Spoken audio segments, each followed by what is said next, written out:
नमस्कार दोस्तों, आज प्रेजेंट परफेक्ट कंटिन्यूअस टेंस को सीखेंगे। प्रेजेंट परफेक्ट कंटिन्यूअस टेंस पहचान है खा रहा हूँ, पी रही हैं, दे रहे हैं इत्यादि। और नीचे लिखे हैं भूतकालिक समय सूचक शब्द। भूतकालिक समय सूचक शब्द उसको बोलते हैं past time adverb. Past time adverb plus रहा हूँ, रही हैं, रहे हैं इत्यादि रहे।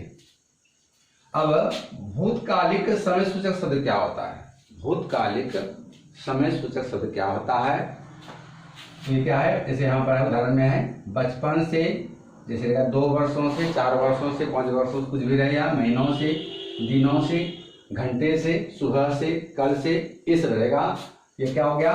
भूतकालिक समय सूचक शब्द को बोलते हैं। इंग्लिश में करते हैं पास्ट टाइम एडवर्ब। ये सब क्या है? ये सब एडवर्ब है। एडवर्ब क्या होता है? क्रिया विशेषण।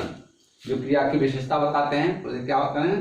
क्रिया विशेषण करते हैं, वो यह एडवर्ब है। जैसे जितने भी हैं क्या है? सब एडवर्ब है। और उसको हिंदी में बोलते हैं भूतकालिक समय सूचक शब्द। ये सब जो है यहाँ पर बचपन से, वर्षों से, महीनों से, दिनों से, घंटे से, सुबह से, कल से इत्यादि। और पहला जो है यह है अफर्मेटिव सेंटेंस। ये शॉर्ट में दिए हैं ए। अफर्मेटिव सेंटेंस का ये क्या है? स्ट्रक्चर है, नियम है।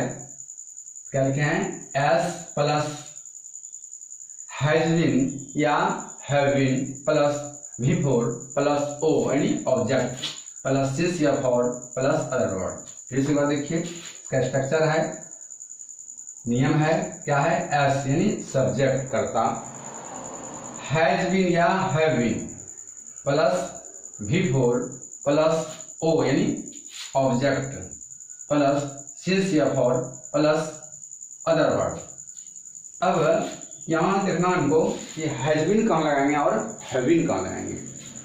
तो ही सी इट नेम, नेम में कोई एक का नाम रहना चाहिए। ऐसा कर सकते हैं ही सी इट प्लस नाउन होना चाहिए सिंगुलर। तो वहाँ क्या करते हैं? हैज बीन का प्रयोग करते हैं। बाकी सभी क्या करते हैं? हैव बीन का प्रयोग करते हैं। ही सी इट नेम, नेम में भी होना चाहिए सिंगुलर नेम, एक का नाम होना चाहिए, या कोई भी नाउन होना चाहिए, वो सिंगुलर होना चाहिए। तो वहाँ हैज बीन करते हैं और बाकी सभी में क्या लगाते हैं? हैव बीन लगाते हैं। सिंस फॉर कहाँ लगाएंगे? इसके यहाँ पर दिए हैं सिंस कहाँ लगेगा? तो पॉइंट ऑफ टाइम यानी निश्चित समय के लिए, जब निश्चित समय के लिए रहे तो वहाँ सिंस लगाएंगे। इसको ऐसा कर सकते हैं कि पक्का समय। पक्का समय मतलब जैसे कोई दिन का नाम रहे या महीने का नाम रहे, कोई ईस्वी रहे, तो ये सब क्या लगाते हैं? वहाँ पर सिंस लगाते हैं। तो बोलते हैं पॉइंट ऑफ टाइम, निश्चित समय के लिए सिंस प्रयोग करते हैं। और अनिश्चित समय जब रहे, फॉर कहाँ प्रयोग होगा? तो period of time, period of time यानी अनिश्चित समय के लिए, अनिश्चित समय अवधि के लिए जब प्रयोग हो तो वहाँ फॉर लगाते हैं। जैसे घंटा, मिनट, सेकंड, दिन, सप्ताह, माह, वर्ष। घंटा, मिनट, सेकंड से आदि है। घंटा, मिनट, सेकंड जानते ही हैं। फिर दिन से बड़ा क्या होता है? सप्ताह, सप्ताह से अधिक माह, माह से वर्ष। तो घंटा, मिनट, सेकंड, दिन, सप्ताह, माह, वर्ष में लगाएंगे। ये सब क्या है? सभी अनिश्चित समय है। या कर सकते को कच्चा समय कर सकते हैं। तो कई कच्चा समय कैसे हो गया? जैसे कोई मान लिया बोले कि 2 दिन हम पढ़ाएंगे। अब किस दिन आएंगे? यहाँ लिखिए 2 दिन बंद रहेगा। अब आज आएगा तो 2 दिन बंद रहेगा, कल कोई आता है तो 2 दिन बंद रहेगा। अब किस दिन आएगा? तो निश्चित समय नहीं है।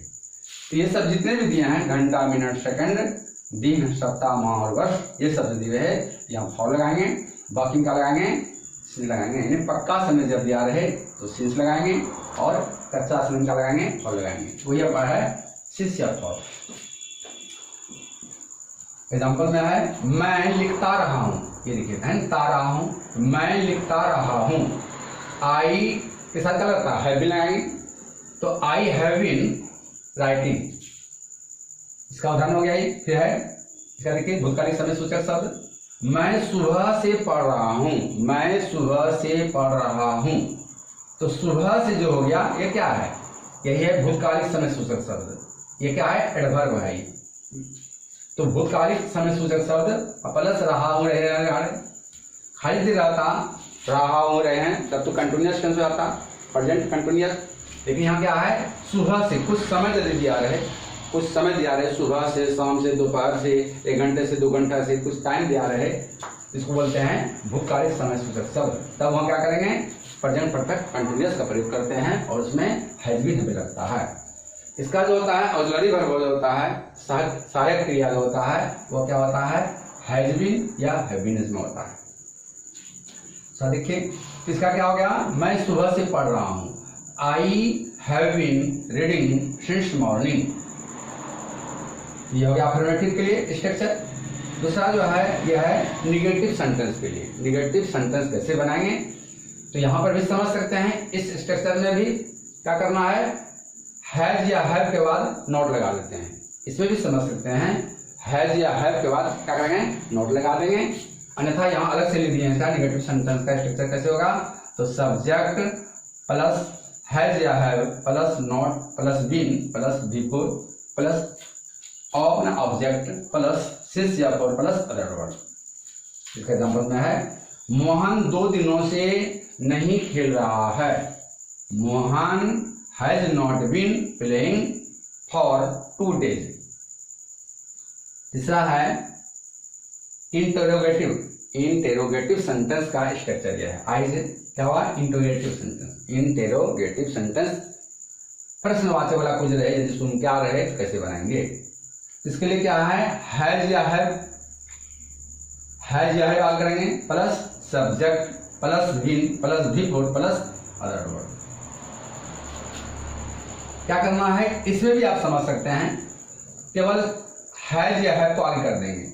इस सेंटेंस में जो दिया है इसका स्ट्रक्चर नियम, इसमें से क्या करते हैं, इंट्रोगेटिव के लिए भी केवल इसका जो हैज या हैव जो भी दिन है उसका से क्या करेंगे, आगे कर देंगे।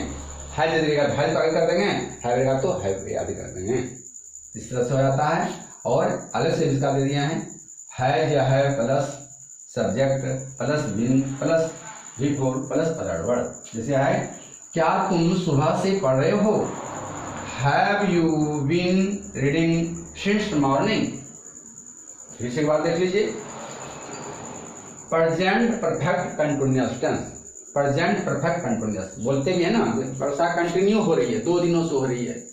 वो कहते खेल रहे हैं 2 दिन से 4 दिन से लगातार, तो लगातार अर्थ में कंटिन्यू काम अभी हो ही रही है, लगातार चल रही है। तो क्या होता है, यहाँ पर प्रेजेंट परफेक्ट कंटिन्यूअस टेंस का वहां पर प्रयोग करते हैं। तो इसमें इस तरह का पहचान आता है और अन्यथा इस तरह का पहचान रहेगा। कोई भूतकालिक समय सूचक शब्द रहेगा और शासन करेगा, रहा हूं, रही है, रहे हैं, सब रहेगा। और यदि खाली रहा हो, रही है, रहे थे, तब तो क्या हो गया, वो प्रेजेंट कंटिन्यूअस टेंस हो गया, यानी दूसरा टेंस हो गया। लेकिन यदि भूतकालिक समय सूचक शब्द रहे और क्या रहे इसमें बाद में फिर रहा हूं, रहे हैं, जैसे यहाँ उदाहरण है, ये जो उदाहरण है इसका उदाहरण है और पहला उदाहरण जो है इसके लिए उदाहरण है।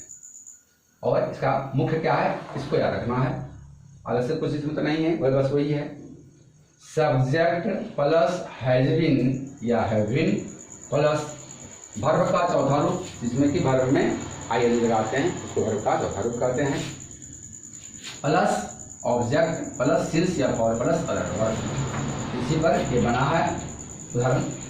और निगेटिव रहने पर, यदि निगेटिव सेंटेंस रहता है, क्या करते हैं, केवल नॉट को लगा देते हैं, हैज या हैव के बाद केवल नॉट को जोड़ देते हैं, यहाँ पर भी समझ सकते हैं।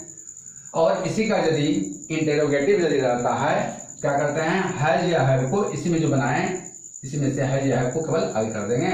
इस तरह से इसका क्या हुआ, इंटेरोगेटिव सेंटेंस हो गया। और यदि किसी में निगेटिव इंटेरोगेटिव रहे, किसी सेंटेंस में यदि आ रहे क्या रहे, निगेटिव इंटेरोगेटिव सेंटेंस का रहे, क्या करेंगे, केवल यहाँ पर जैसे है, यहाँ हैज, तो क्या करेंगे, हैजंट या हैवंट कर देंगे, हैज नॉट या हैव नॉट आगे कर देते हैं, तो निगेटिव इंटेरोगेटिव सेंटेंस इस तरह बन जाता है। उम्मीद है कि आप समझ गए होंगे। और यदि आप समझ जाते हैं, संतुष्ट हो जाते हैं, तो लाइक शेयर कमेंट अवश्य करें। और यदि पहली बार आए, सब्सक्राइब नहीं किए हैं तो सब्सक्राइब अवश्य कर दें। और पहचान क्या है कि यदि आपका सब्सक्राइब बटन यदि लाल है, समझिए सब्सक्राइब नहीं किए हैं, यदि लाल है तो सब्सक्राइब अवश्य कर देंगे। जय